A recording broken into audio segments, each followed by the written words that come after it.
Tumagilid ang isang dump truck sa bahagi ng ginagawang kalsada sa Pasig at may unang balita live si James Agustin. James, anong sanhi ng pagtagilid?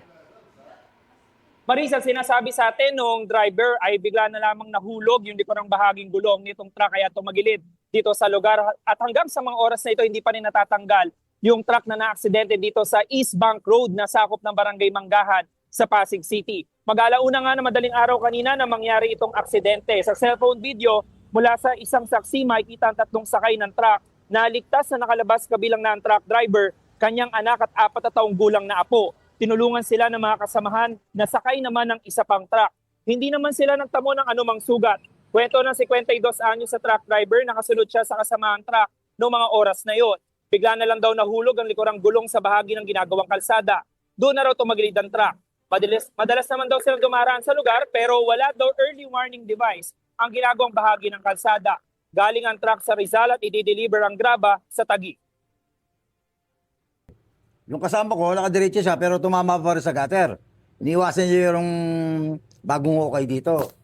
Eh ako, pag diretso kong ganon, iiwasan ko rin yung gutter. Pag gawin ko ng konti, hindi ko alam, yung gulong ko sa ulian, laglag. Pag laglag ng ganon, pag preno ko, natumba ng bigla.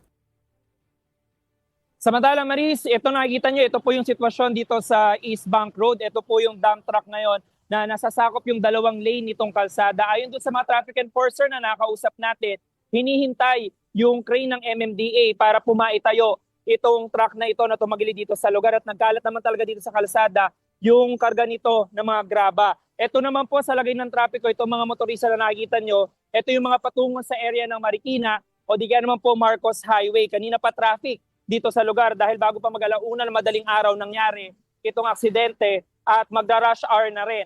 Kaya abiso sa mga kapuso nating motorista, kung maiiwasan nyo po itong bahaging ito ng East Bank Road dito sa Pasig City, iwasan nyo na muna po dahil po dito sa tumagilid na dump truck sa lugar. Yan ang unang balita mula po rito sa Pasig City. Ako po si James Agustin para sa GMA Integrated News. Gusto mo bang mauna sa mga balita? Mag-subscribe na sa GMA Integrated News sa YouTube at tumutok sa unang balita.